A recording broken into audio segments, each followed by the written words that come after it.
Hi అండి, అందరు ఎలా ఉన్నారు? నేనైతే చాలా బాగున్నాను. నేనండి మీ దేవిని.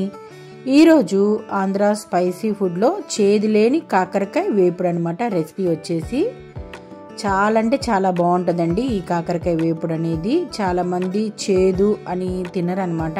అలాంటి వారు ఇలా నేను చేసినట్టు కాకరకాయ ఫ్రై అనేది చేసుకోండి. మీరు ఎంతో ఇష్టపడతారనమాట. ఆ రోజు ఒక ముద్ద అన్నం ఎక్కువే తింటారనమాట. అంత టేస్ట్గా ఉంటుంది. నేను ఇస్తున్నానండి హామీ. చాలా బాగుంటుందండి. అయితే కాకరకాయ వేపుడు అనేది, ఇప్పుడు ఈ కాకరకాయ వేపుడికి నేను ఒక కారం అనేది నూరుకుంటున్నాను. ఇంకా మనం వీడియోలోకి వెళ్ళిపోదాము. ముందుగా కారం కోసం స్టవ్ మీద ఒక ప్యాన్ పెట్టేసుకొని నేను ముందుగా ధనియాలు వేసుకున్నానండి. 4 టేబుల్ స్పూన్లు ధనియాలు వేసుకున్నాను. ఒక టీ స్పూన్ ఏమో జీలకర్ర వేసుకొని 2 టేబుల్ స్పూన్లు శనగపప్పు వేసుకున్నాను. ఇవన్నీ దోరగా వేయించుకుంటున్నానండి. ఇలా వేగుతున్నప్పుడు వేరుశనగపప్పు కూడా 2 టేబుల్ స్పూన్లు వేసుకున్నాను. ఇలా వేగుతున్నప్పుడు కొద్దిగా నూనె కూడా వేసుకోవాలండి.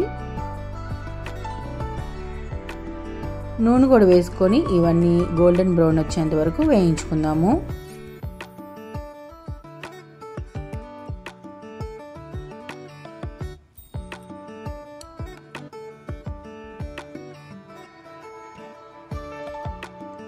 ఇప్పుడు మినపప్పు కూడా 2 టేబుల్ స్పూన్లు తీసుకున్నానండి. ఈ కారం వచ్చేసి మనము ఏ ఫ్రైలు వాడుకున్నా ఆ ఫ్రైలోకి, బంగాళదుంప వేపుడు దేనికైనా అన్ని ఫ్రైలోకి వాడుకోవచ్చండి. ఈ కారం అనేది చాలా బాగుంటుంది. ఆ తర్వాత శనగపప్పు కూడా 2 టేబుల్ స్పూన్లు వేసుకున్నానండి. ఈ కారం ఒకటి నూరు పెట్టుకున్నామంటే మనము ఏ ఫ్రైలోకైనా వాడుకోవచ్చండి. అలాగే కొద్దిగా కరివేపాకు, మన కారం కొలది ఎండుమిరపకాయలు అనమాట. ఈ కారంలోకి కొద్దిగా ఎండుమిర్చి ఎక్కువ ఉంటేనే బాగుంటుందండి కారంగా. ఇవి కూడా బాగా ఫ్రై అవ్వాలి. ఇవైతే ఎండుమిరపకాయలు బాగా ఫ్రై అయిపోయినాయండి. ఇప్పుడు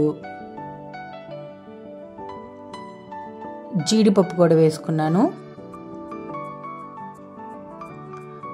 జీడిపప్పు కూడా బాగా ఎర్రగా వేయించుకోవాలి.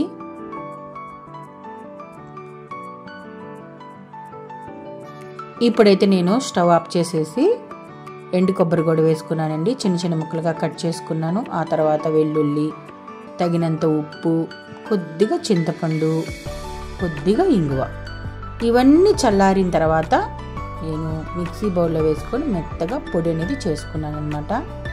ఈ లోపల కాకరకాయ వేపుడికి నేను బాండీలో కొద్దిగా నూనె పోసుకొని స్టవ్ వెలిగించుకొని పెట్టానండి. ఈ లోపల మనం ముందుగా ప్రిపేర్ చేసి పెట్టుకున్న ఈ కారం అంతా ఒక బౌల్లో తీసుకొని ముందుగానే నేను కాకరకాయ అనేది ఉడికించుకొని పక్కన పెట్టుకున్నాను.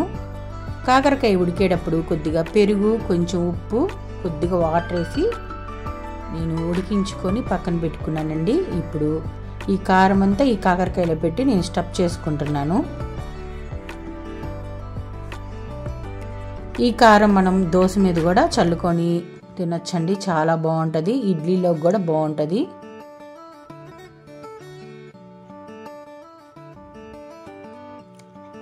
ఇలా అన్నీ స్టఫ్ చేసుకున్న తర్వాత నూనె కూడా కాగిపోయిందండి. ఇప్పుడు ముందుగా మనం ప్రిపేర్ చేసి పెట్టుకున్న కాకరకాయలన్నీ ఈ నూనెలో వేసుకొని ఫ్రై చేసుకుందాము.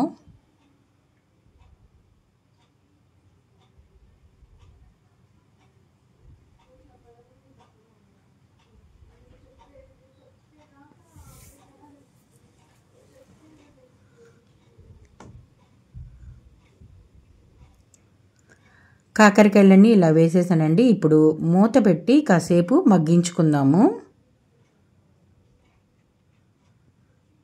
చాలా టేస్ట్గా ఉంటుందండి కాకరకాయ వేపుడు. అస్సలు చేదు అనేదే ఉండదు. ఒక్కసారి మీరు ఇలా ట్రై చేయండి. ఇప్పుడు మూత తీసిన తర్వాత కాకరకాయలన్నీ 2 వైపులా తిప్పుకుంటూ మనము ఫ్రై చేసుకుందాం.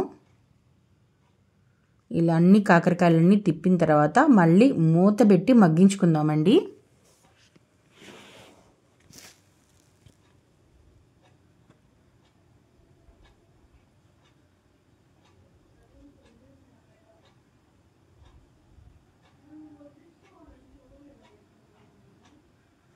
కాకరకాయలు అయితే బాగా వేగిపోయినాయి. ఇప్పుడు నూనె కొంచెం వంచేస్తున్నాను నేనైతే. వంచేసి ఇలా ముందుగా మనం ప్రిపేర్ చేసి పెట్టుకున్న కారం అంతా ఇలా కాకరకాయల మీద చల్లేసుకొని ఆ కాకరకాయల్లో ఈ కారం అంతా పట్టేలాగా ఒక్కసారి కలుపుకొని ఇంకా స్టవ్ ఆఫ్ చేయటమేనండి. కరివేపాకు కొత్తిమీరతో గార్నిష్ చేసుకున్నాను.